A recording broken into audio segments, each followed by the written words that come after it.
Homer Phone Reports, c'est la réparation de votre téléphone, le remplacement de vos batteries et l'achat de tous vos accessoires indispensables. 38 rue du Docteur Mougeot à Saint-Dizier.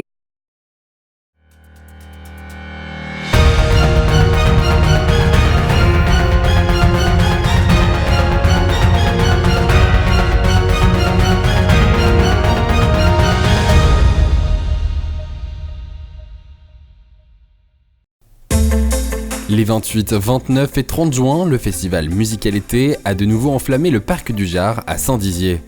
3 soirs de festivités avec de grandes stars nationales telles que Zaz, Benabar, Kikessa, Dadju, Youssoupha et VG Dream. Vous qui d'habitude ne voyez que les concerts qui se déroulent le soir, vous allez entrer dans les coulisses de ce festival et découvrir tout ce qu'il se passe derrière la scène.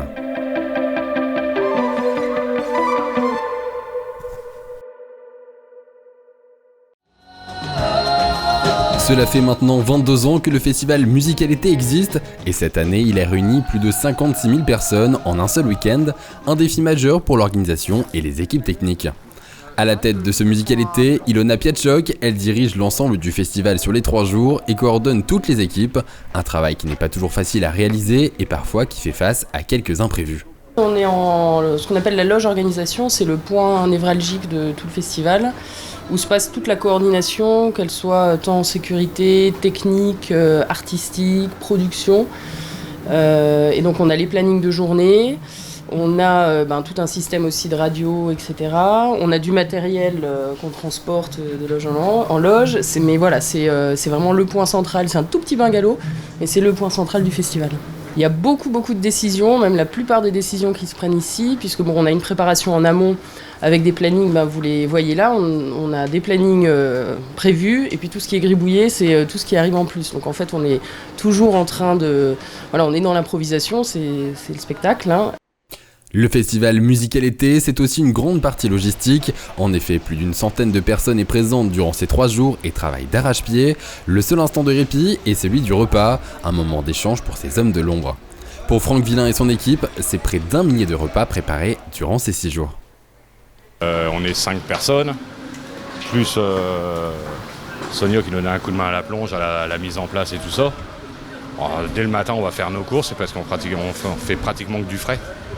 Et chacun a son rôle bien défini, les entrées, un auto chaud, un auto dessert. Nous, on n'est pas traiteurs. Attention, il faut bien faire la différence entre le catering et le traiteur. Les traiteurs, ils ont des labos, ils préparent tout, ils viennent mettre à réchauffer. Et tout est grammé, que nous, on gramme rien. Quand vous voyez le personnel technique, ils ont besoin de manger. Si on leur donne 80 grammes de poisson, ils vont pas aimer, quoi. On gramme rien, on fait tout sur place, on fait pas plus de découpe que ça, chacun prend la portion qu'il veut. Pour vous donner des concerts exceptionnels, les techniciens s'activent dès l'aube puisqu'ils doivent préparer la scène de façon méthodique mais aussi réaliser des balances pour permettre les bons déroulements des soirées. Un mécanisme bien rodé sur cette scène de 400 mètres carrés. On a tout le backline qui va être utilisé par VG Dream, donc on a leur case vide ici. Et juste là, on va avoir donc, le praticable de batterie, le praticable de DJ, le praticable de clavier. Tout ça, c'est ce qui a déjà été utilisé ce matin, vu qu'on a fait les balances de VG Dream ce matin, avant tout le reste. Donc là, on va avoir la première partie ce soir, dans l'ordre, on va avoir Tekas. Ensuite, on va avoir Youssoupha qui va jouer. Donc Youssoupha est déjà en place sur scène. Et donc une fois que Youssoupha a fini, tous les praticables à roulettes de Youssoupha sur lesquels il y a ces instruments de musique vont sortir de scène par derrière. Et tous ceux-là vont faire le tour, un peu comme une horloge. C'est-à-dire qu'on en a qui sortent dans un sens et ceux-là arrivent dans l'autre, de manière à ce qu'on ne se croise pas et de manière à ce que ce soit complètement fluide au niveau du changement de plateau. Dans la petite demi-heure, en fait, on a 2 choses qui se passent. On a le changement de plateau qui, lui, va durer entre 10 minutes et un quart d'heure, ce qui est assez rapide, hein. On a quand même pas mal de choses sur scène. Et le deuxième quart d'heure, il va servir aussi aux ingénieurs du son pour vérifier que non seulement on a bien tout remis en place, mais surtout qu'on a bien tout rebranché. Donc on va tester ligne par ligne. Ça nous prend ça aussi 5-10 minutes. Puis après, on a 5 minutes de concentration pour l'artiste et puis c'est parti. Afin d'assurer une bonne visibilité pour les spectateurs, les concerts sont retransmis sur des écrans géants situés aux extrémités de la scène et derrière la régie son et lumière. Et c'est ici, dans ce cas régie, que tout est piloté par un réalisateur. Il y a un setup vidéo qui est installé principalement pour le confort du public qui est loin de la scène, pour avoir aussi des gros plans, voir les artistes, les émotions, les visages, les trucs comme ça, parce que ce qu'on peut voir que quand on est au premier rang en fait. Voilà. Donc pour ça, on a 5 caméras qui sont 2 en face de la scène, une de chaque côté, et puis un caméraman sur scène, voilà, où on peut aller faire pareil des gros plans, des mains sur des claviers de piano, des guitares, des choses comme ça. Menaces terroristes, querelles entre visiteurs ou spectateurs qui tentent de s'introduire sur scène. Au total, 41 agents de sécurité sont présents au parc du Jard pour éviter tout débordement. Donc on a des gens qui font dans un premier temps un préfiltrage sur l'avenue de la Belle-Forêt. On regarde les sacs, les tours de taille, voir s'il n'y a pas quelque chose au niveau de la ceinture. Ensuite, à l'entrée, on a beaucoup d'effectifs qui procèdent aux palpations de sécurité. Et après, on a donc des gens qui sont dans les points stratégiques. Alors, il y a le devant de scène déjà, pour éviter que des gens ne franchissent les crash barrières. On a des gens au backstage, derrière la scène. Un groupe d'intervention également, si jamais, malencontreusement, il y avait quelques bagarres ou échauffourées. Nous sommes là pour intervenir. Chaque année, 6 grands artistes de la chanson viennent se produire sur la scène du Musical-été. Dans les coulisses, un endroit leur est dédié. Il s'agit du village artiste dans lequel chacun possède une loge aménagée pour l'occasion. Ils arrivent au fur et à mesure. On a donc l'équipe technique, donc c'est quand même la plus grosse équipe généralement, qui est là dès le matin pour toute l'installation sur scène. Et ensuite tout ce qui est musicien, production, artistes, ils arrivent plutôt au compte-gouttes en fonction de l'endroit où ils étaient, où ils ont joué. Et donc là c'est pour ça qu'on a ce qu'on appelle des runners. Qui sont, comme le nom l'indique, c'est les personnes qui conduisent et qui passent leur journée à aller chercher des artistes à la gare, les ramener ici, les ramener à l'hôtel, parfois les emmener faire des courses parce que comme ils sont en tournée, ils n'ont pas le temps ne serait-ce que de s'acheter une paire de chaussures ou quoi que ce soit. Donc c'est les runners qui font ça toute la journée en voiture. Et justement, toutes ces tâches, c'est Kakou qui les réalise chaque année, un travail qu'il accomplit avec grand plaisir. C'est une tâche qui est assez intéressante et voilà, il y a un côté un peu humain avec les gens. Et puis c'est vrai qu'on voit une autre facette un peu des gens quand tu les transportes, on discute un peu de choses et d'autres. Ça, c'est assez sympathique. Mais c'est vrai qu'il y a des moments, c'est assez intense.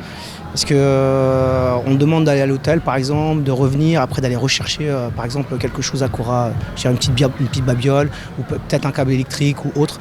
Et des fois c'est ça, on enchaîne tellement de runs qu'on ne voit pas passer la journée, mais c'est assez intéressant et assez marrant, quoi. Pour la tranquillité en fait des artistes, avoir un run c'est primordial.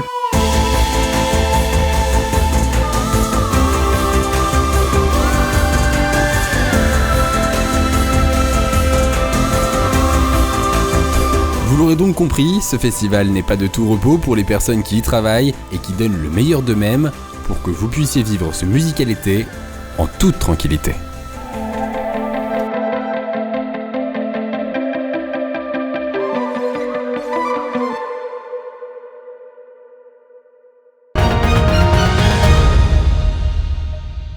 C'est cette année que le Quai des bouquinistes fêtait sa 10e édition. Chaque année, l'événement joinvillois mettait à l'honneur les arts et plus particulièrement la littérature. Ce week-end, ce sont 60 exposants qui se sont retrouvés sur le quai des Pesseaux, qu'ils soient éditeurs, artistes manuels, simples amateurs de livres ou encore écrivains. Donc je suis venu à cette manifestation présenter mon dernier livre qui s'appelle Chroniques d'Autour du Der. Ce sont une vingtaine d'histoires qui se passent autour du Der. Alors vrai ou faux, on ne sait pas. Le but du jeu, c'est que quand le lecteur le referme, il soit complètement perdu.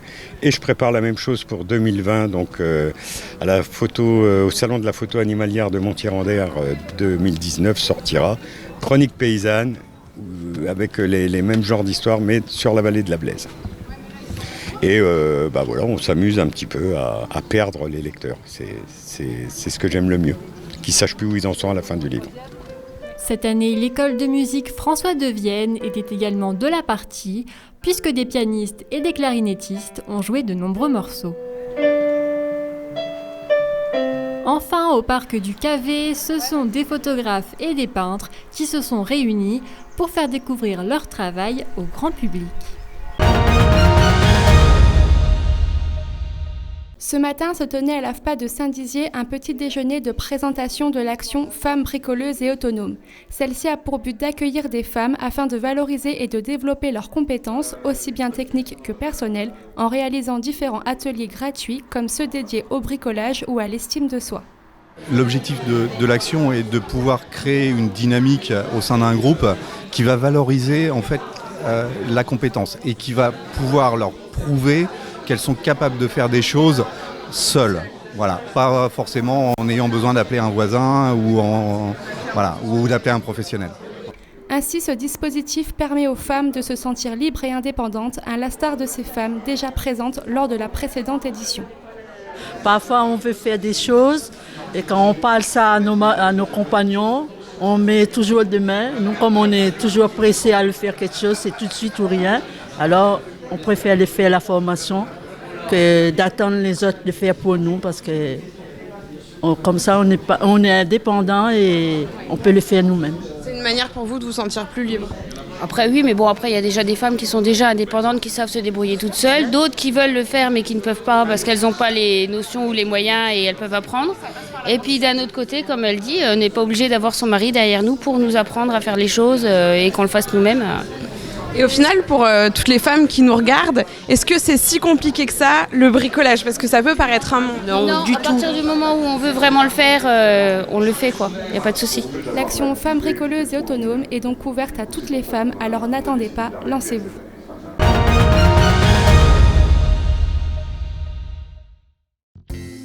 Un air de vacances souffle sur la ville de Vitry-le-François avec le retour de Vitry-Plage située sur la place d'Armes de la Cité Rose.